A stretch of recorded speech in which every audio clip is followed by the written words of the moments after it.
हम ढाल विकास से संबंधित सिद्धांतों, मॉडल इत्यादि पर चर्चा करेंगे। और शुरू में ही मैंने बता दिया था, इस सारणी को आपने देखा था। ये 8 मौलिक सिद्धांत जो दिए गए हैं, इसमें प्रमुख जो हैं आधारिक ढाल पतन सिद्धांत, ढाल प्रतिस्थापन सिद्धांत और समानांतर निवर्तन सिद्धांत हैं। ये मौलिक सिद्धांत कहा जाए कि प्रमुख सिद्धांत हैं। बाद में जितने विद्वानों ने दिया, इन सिद्धांतों का ही उपयोग किया। किसी ने तीनों को मिलाकर अपनी संकल्पना दी, किसी ने ढाल पतन को महत्वपूर्ण माना, किसी ने ढाल प्रतिस्थापन को महत्वपूर्ण माना, और लास्ट तक जाते जाते ही अपनी अपनी संकल्पनाएं दे दी। तो इन संकल्पनाओं और सिद्धांतों पर तो मैं बात करूंगा ही, साथ ही ध्यान रखो कि जो इन सिद्धांतों से संबंधित क्वेश्चंस आते हैं उनमें भी क्या है, स्वरूप क्या होता है। पहला स्वरूप तो ये होता है कि डायरेक्ट क्वेश्चन आपसे पूछ दिए जाते हैं कि ढाल पतन सिद्धांत का प्रतिपादन किसने किया, तो विलियम मॉरिस डेविस। ढाल प्रतिस्थापन सिद्धांत का प्रतिपादन किसने किया, डब्ल्यू पेंक। समानांतर निवर्तन, एल.सी. किंग। वुड की जो संकल्पना है, सेवेजियर की संकल्पना है, स्टॉलर की संकल्पना है, फिशर लेहमन की संकल्पना है। तो इन संकल्पनाओं में उन्होंने उपरोक्त में से किसी ने ढाल पतन को महत्वपूर्ण स्थान दिया, किसी ने ढाल प्रतिस्थापन को दिया, तो किसी ने समानांतर निवर्तन को दिया। तो डायरेक्ट क्वेश्चन ऐसे आ जाते हैं। कभी कभी तो पूछ दिया जाता है कि फिशर और लेहमन की जो संकल्पना है, इनमें उन्होंने क्या मूल आधार माना, जिस पर आगे हम क्या करेंगे, चर्चा करेंगे। तो सबसे पहले जो हम बात करेंगे ढाल विकास के सिद्धांत, मॉडल। तो इसमें देखा जाए कि मौलिक रूप से ढाल पतन, ढाल का प्रतिस्थापन, ढाल में समानांतर निवर्तन की ही प्रक्रिया होती है। और ये क्या होते हैं, इनका मौलिक स्वरूप क्या है, इस पर सबसे पहले हम चर्चा करेंगे। इसके बाद एक एक सिद्धांत और एक एक मॉडल को हम क्या करेंगे, डिस्कस करेंगे। क्लियर। तो सबसे पहले हम बात करेंगे ढाल विकास सिद्धांत के संदर्भ में दी गई मौलिक अवधारणाएं क्या हैं। मौलिक अवधारणा क्या है, उस पर हम बात करेंगे। देखो, जैसा कि मैंने अभी बताया कि ढाल विकास से संबंधित सिद्धांतों एवं मॉडलों को समझने से पूर्व इन सिद्धांत और मॉडलों से संबंधित जो मूल अवधारणा है वो क्या है, वो यदि आप समझ लेते हैं तो फिर सिद्धांतों में कोई प्रॉब्लम नहीं होगी। तो यहाँ पर ढाल विकास सिद्धांतों से संबंधित मुख्य अवधारणाएं, पहले क्या है, ढाल पतन। ढाल पतन जो डेविस साहब की है, अभी जब मूल अवधारणा में आएंगे तो समझाएंगे तो आप आसानी से समझ जाएंगे। इसमें सबसे तीव्र भाग का कोण सतत कम होता है, लगातार कम होता है, तथा उत्तलता और अवतलता का विकास होता है। सबसे तीव्र भाग का कोण याद है, निरपेक्ष उच्चावच का, जो अपर्दन चक्र में देखा गया, वही कम होते होते होते निरपेक्ष उच्चावच कम हुआ, और धीरे धीरे जो उत्थपित पहाड़ी थी, कटक के जैसा दिख रही थी पहले, अब वो मोनाडनाक में परिवर्तित हो गई। ठीक। इसके बाद ढाल प्रतिस्थापन। प्रतिस्थापन का मतलब चेंज कर देना। तो इसमें अधिकतम कोण का ह्रास नीचे से क्रमशः मंद ढाल के प्रतिस्थापन के कारण होता है। इसमें जो पेंग साहब ने लिया था, वास्तव में जैसे उनके इंसलबर्ग को आप देखोगे तो खड़ा है एकदम, लेकिन यहाँ पर इन्होंने क्या किया था, ये खड़ी ढाल वाले क्लिफ का चुनाव किया है, और नीचे से वो जल से कटता चला जा रहा है, ध्वस्त होता चला जा रहा है और पीछे हटता चला गया। इसके बाद है समानांतर निवर्तन। इसमें अधिकतम कोण स्थिर रहेगा, अधिकतम जो कोण है ऊपर का वो स्थिर रहेगा, लेकिन इसमें अवतलता की वृद्धि होगी, अवतलता की वृद्धि होगी और कोण में लगातार कमी आ जाएगी। तो ये 3 मौलिक अवधारणाएं हैं। अब जो ये सेंटेंसेज आपको लिखे गए हैं, इस हिसाब से लिखे गए हैं कि विगत करीब ये मान जाओ कि इस टॉपिक से संबंधित जितने भी क्वेश्चन आए हैं, 20 वर्षों से अधिक का के क्वेश्चन को मैंने देखा, अलग अलग पीएससीज का भी देखा, और पहले आईएएस प्रीलिम्स एग्जाम होता था उसको भी मैंने देखा। तो कई बार ये क्वेश्चन डायरेक्ट ही पूछे गए, ये तीनों सेंटेंस दे दिए गए। जैसे यूपीएससी में जब ऑप्शनल हुआ करता था ज्योग्राफी, तो उसमें किसी वर्ष पूछा गया निम्नलिखित कथनों पर विचार करें, 1 2 3। इनमें से कौन सा सत्य है या असत्य है। तो इस तरह से वहां से मैंने इसको क्या किया, लेने की कोशिश की। हो सकता है कि यूजीसी इसको कोट करे। तो मौलिक अवधारणा है, ढाल पतन में क्या होगा, ढाल प्रतिस्थापन में क्या होगा और समानांतर निवर्तन में क्या होगा। क्लियर। तो इस तरह से आप इसको क्या करेंगे, कर लेंगे और मौलिक अवधारणाओं को यहां पर रखेंगे। अब इसके बाद हम चलेंगे डेविस के ढाल पतन सिद्धांत की तरफ। क्लियर।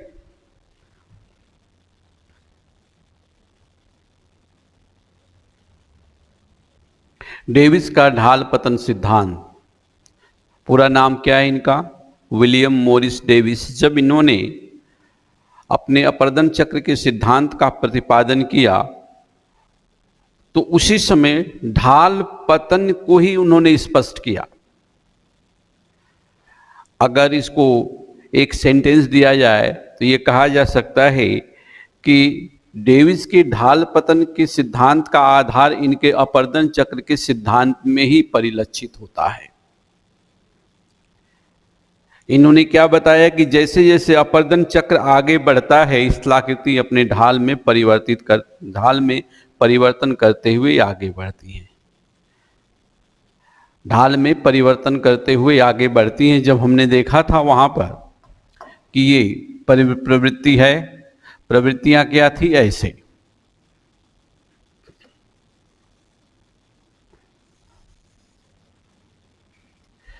कि ये ढाल का उच्चावचन हुआ, एल्टीट्यूड आया, क्या हुआ, ये उच्चावच है या उत्थपन हुआ। अब उत्थपन के बाद ये स्थलाकृति विकसित हुई, ये स्थलाकृति विकसित हुई। उस डायग्राम को ध्यान में रखें, मान ले ऐसे। लेकिन समय, यहां हमने क्या देखा, ये समय है। इस समय के साथ बढ़ रहे हैं और समय को उन्होंने किस साथ दिखाया, अवस्था के रूप में, स्टेज के रूप में। युवावस्था, प्रौढ़ावस्था और जीर्णावस्था। और जैसे स्थलाकृति, अब यहां पर जो हुआ अंतर्जात बल के कारण ये क्या हुआ, उत्थपन हुआ, ये आपको पता है। अब यहां पर ये क्या लगेंगे, बहिर्जात प्रक्रम। तो जो अभी प्रक्रम की हम बात कर रहे थे उपागम में, तो एक तो इतिहास कहने का तात्पर्य क्या हुआ, समय अवधि हमें देखनी है, दूसरे में प्रक्रम की प्रक्रिया। तो प्रक्रम की प्रक्रिया किस अवस्था में कैसे काम करती है। तो इस तरह से ये क्या हुआ, ये संपूर्ण क्षेत्र कटा, ऐसे ऐसे आपको पता है, ऐसे फिर ऐसे, फिर इस तरह से आते आते आते ये क्या हुआ, ये हो गया। तो जो ये स्थल रूप था, इस तरह से ये परिवर्तित होता चला गया और ढाल में क्या हो गया, पतन हो गया। ढाल का क्या हुआ, पतन हुआ। और पतन के बाद क्या बन गया, मोनाडनाक। तो यहां पर हमें पता है कि ये क्या है, ये तो मोनाडनाक है।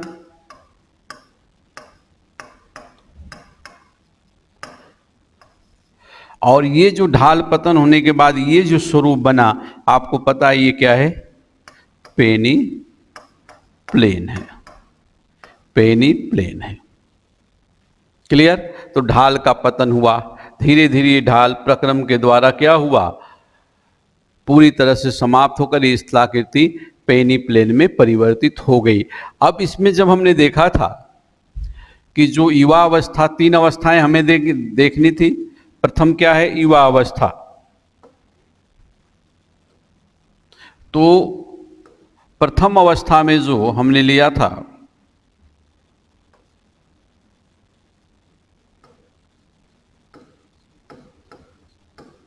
युवा अवस्था में मीन्स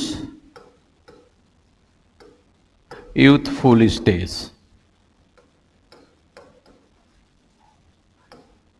ठीक। दूसरी अवस्था क्या थी, प्रौढ़ावस्था।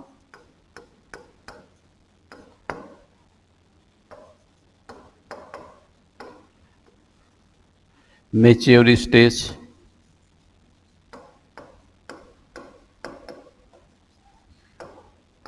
तीसरी क्या थी, जीर्णावस्था या वृद्धावस्था।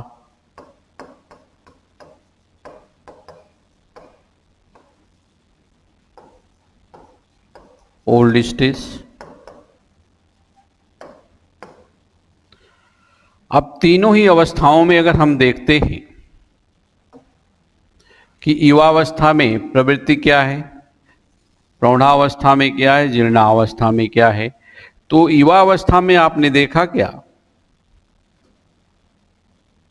कि यहां पर लंबवत गर्तन हो रहा है, आपको पता है सब।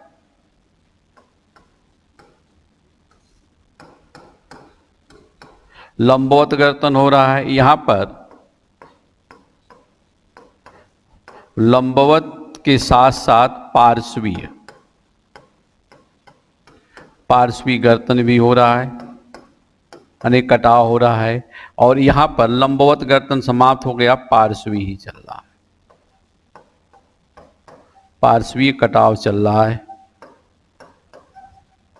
तो ये प्रवृत्तियां हमें दिखाई दी वहां पर। अब इस परिस्थिति में कैसे कैसे ढाल का पतन होगा, तो यहां पर एक हम डायग्रामेटिक विश्लेषण करने जा रहे हैं।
यहाँ जो डेविस ने मूल रूप से बताया कि ये उत्थापन के द्वारा ढाल बना, फिर एक कालक्रम में जो अवस्थाएं चली, समय लगा, चक्र आगे बढ़ा और प्रक्रम के द्वारा जो भी प्रक्रम यहाँ कार्यरत है उनके अनुसार नदी धीरे धीरे ढाल को क्या की, लंबवत गर्तन, पार्श्वी गर्तन के माध्यम से ढाल के कोण को लगातार कम करती चली गई। किसके द्वारा? लंबवत कटाव और पार्श्वी कटाव के द्वारा। और एक समय ये हुआ कि जो घाटी यहाँ थी, वी आकार की घाटी खुलती चली गई और एक जगह आते आते एक समय के उपरांत जो समय चला, उस समय आकर यहाँ पर समप्राय मैदान बन गया, जिसको उन्होंने नाम क्या दिया था? पेनी प्लेन। और जो मजबूत स्थलाकृतियाँ थीं, स्थलाकृति के अंदर जो मजबूत चट्टानें थी, कठोर, जैसे नाइस और ग्रेनाइट, नीस और ग्रेनाइट या नाइस या ग्रेनाइट की चट्टानें, वो टीले के रूप में दिखाई दी, जो इसका क्या बन गया? एक तरह से घाटी का पार्श्वी भाग बन रहा है, जिसको मोनाडनाक नाम दिया गया। अगर इसको हमें और अच्छी तरह से समझना है तो आप देखेंगे जो रेखा चित्र मैंने लिया, ये स्थिति है। देखो, ये जो आप देख रहे हो युवा, इस समय नदी ने क्या किया? लंबवत कटाव शुरू किया, और ढाल पर जब कटाव शुरू किया तो पहले री एंट्रेंट बनाया, याद आपको है, अंतः प्रवेशिका। फिर इसके बाद लंबवत गर्तन करती चली गई और तीव्र उत्तलाकार, ये जो ढाल होगा लगभग उत्तलाकार है। जब नजदीक से आप देखेंगे तो ये पूरा का पूरा जो ढाल है ये उत्तलाकार है। क्या है? उत्तलाकार है। ऐसे ये उत्तलाकार ढाल होगा। ये ढाल क्या होगा? तीव्र होगा और उत्तलाकार होगा, लगभग उत्तलाकार ढाल होगा। जैसे वी आकार की घाटी आपको बताई गई थी, शुरू में भी मैंने कई बार बताया कि इस तरह से ये घाटी बनती है, ऐसे। तो ये तीव्र उत्तलाकार ढाल का निर्माण करेगी, लेकिन अभी शीर्ष का कटाव नहीं हो रहा है प्रथम अवस्था में, क्योंकि लंबवत गर्तन तो जारी है, पार्श्व कटाव नहीं हो रहा है, लेटरल इरोजन नहीं हो रहा है। किसके अनुसार? डेविस के अनुसार। जैसे ही प्रौढ़ावस्था में नदी गई तो यहाँ पर लंबवत और पार्श्वी दोनों अपर्दन शुरू हो चुका है, बल्कि पार्श्वी अपर्दन तीव्र हो रहा है, तीव्र पार्श्वी अपर्दन। लंबवत तो हो रहा है लेकिन तीव्र पार्श्वी अपर्दन हो रहा है, और जो घाटी खुल रही लगभग यू आकार की घाटी का निर्माण कर रही है, और ढाल के कोणों में क्या आ गई? कमी आ गई। देखें, पहले ऐसे था, फिर ऐसे हो गया, तो ढाल के कोण में क्या आ गई? कमी आ गई। अगर बीचों बीच अगर हम ढाल लेते हैं, ऐसे मान लिया, यहां से एक हम पार्श्वी लाइन लेते हैं, तो मान लो 90 डिग्री का कोण है ये पूरा का पूरा, तो यहाँ से ये ढाल क्या हो रहा है? कम होता चला गया, तो ढाल के कोणों में कमी आ गई। फिर जीर्णावस्था में जैसे पहुंचे तो ओल्ड स्टेज में क्या हो रहा है? पार्श्वी अपर्दन तीव्र हो चुका है, पार्श्वी अपर्दन तीव्र हो चुका है, और ढाल के कोण क्या हो रहे हैं? लगभग समाप्त हो रहे हैं। ढाल के कोण लगभग समाप्त होने का मतलब वो 0 डिग्री की तरफ जा रहे हैं, 0 डिग्री बोले तो 0 डिग्री तक जा रहे हैं, अर्थात 0 अंश तक जा रहे हैं, तो लगभग समतल हो जाएंगे। लेकिन पूर्णतः समतल नहीं हो सकते, समतल प्राय हो सकते हैं। तो जो ये ढाल बना हुआ है ये क्या है? मोनाडनाक है ये वाला, और ये क्या हो गया? पेनी प्लेन हो गया। तो 5 डिग्री यानी 5 अंश से कम कोण का निर्माण होता है, और यहाँ पर पेनी प्लेन और पेनी प्लेन और मोनाडनाक का निर्माण हो जाता है, और इस तरह से ढाल का क्या होता है? पतन हो जाता है। इस तरह से ढाल का क्या होता है? पतन हो जाता है। तो मौलिक रूप से जो इनकी संकल्पना है डेविस साहब की, अपर्दन चक्र की संकल्पना से ही क्या है? जुड़ी हुई है। क्लियर?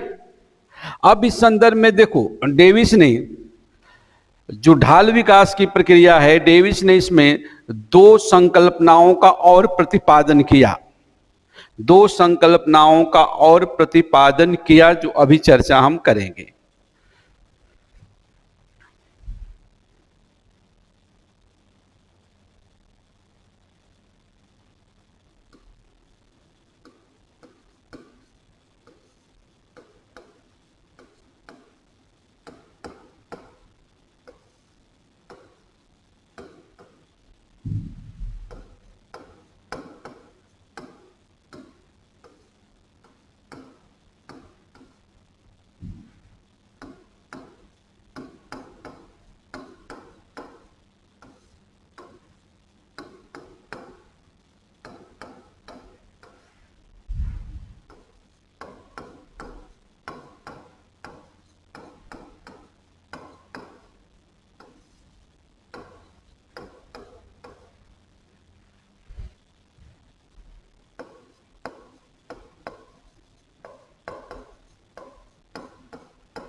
देखिए इसमें दो संकल्पना है।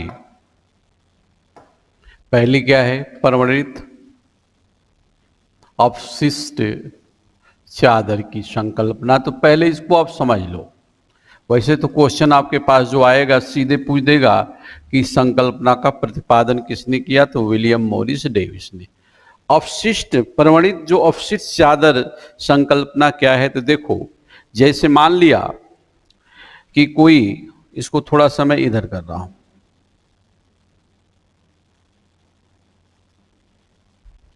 पहली संकल्पना आप देखिए, जैसे कोई ये मान लो कि कोई ये ढाल का प्रारूप हमने लिया इस तरह से, ठीक।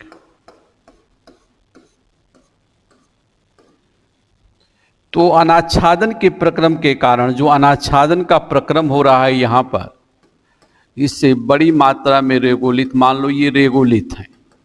क्या है रेगोलिथ? बोले तो शैल चूर्ण रेगोलिथ नीचे की तरफ स्थानांतरित हुए, ठीक। ये रेगोलिथ नीचे की तरफ स्थानांतरित हुए और धीरे धीरे यहां पर जमा हो रहे हैं। चाहे वो मृदा सर्पण के द्वारा ये पूरा का पूरा रेगोलिथ आ रहा है, यहां ये जमा होते चले जाएंगे। एक समय के बाद आएगा कि ये यहां से स्थानांतरित भी हो रहे हैं और इधर से आ भी रहे हैं, लेकिन धीरे धीरे ये जमा होकर ये रेगोलिथ, मान लो इसका कलर मैं चेंज कर रहा हूं, यहां आने के बाद ये धीरे धीरे ऊपर की तरफ बढ़ते चले जाएंगे और एक समय आएगा कि पूरे शिखर को भी क्या करेंगे, ये ढक लेंगे। जैसे मोना डनाक वाली स्थिति में आप देख सकते हो।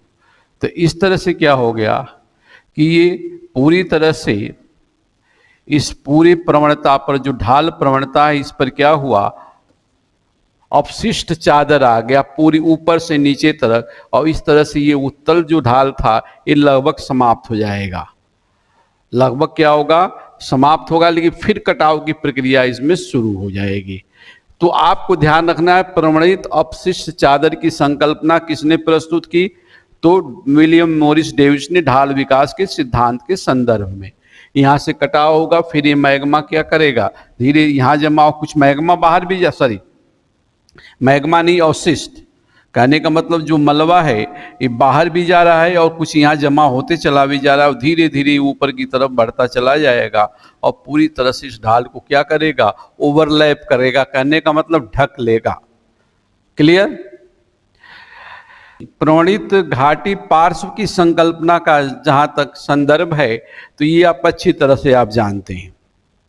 ऊपर भी आपने देखा कि क्या परिस्थितियां हुई कि जैसे जैसे अपर्दन चक्र आगे बढ़ेगा तो पहले जो हुआ यू आकार की घाटी, वी आकार की घाटी क्या बनेगी, वी आकार की घाटी, फिर पार्श्वी भाग कटता चला जाएगा, ये पार्श्वी भाग क्या होगा, कटेगा। तो इस तरह से ये यू आकार की घाटी बन गई।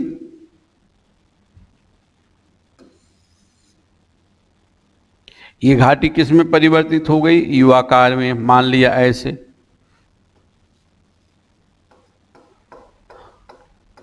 और फिर इसके बाद ये कैसे हो जाएगी, ये पहले भी मैं कई बार आपको करवा चुका, इस तरह से ये बनती चली जाएगी। तो ये है प्रवणित घाटी पार्श्व की संकल्पना। पहले लंबवत गर्तन होगा, यहाँ क्या हुआ, लंबवत गर्तन हुआ, यहाँ लंबवत के साथ साथ क्या हुआ, पार्श्वी हुआ। यहाँ पर क्या हुआ, लंबवत गर्तन हुआ, यहाँ लंबवत भी हो रहा है और साथ में क्या हो रहा है, पार्श्वी कटाव भी हो रहा है, और यहाँ पर पार्श्वी कटाव ही क्या है, ज़्यादा सक्रिय। इस तरह से घाटी क्या होती है, ये पार्श्व इसका हटता चला जाता है और घाटी चौड़ी हो जाती है। अब इस प्रकार से देखो, जो डेविस की संकल्पना को हम फिर से एक बार समराइज करें तो किस प्रकार से हम देख सकते हैं।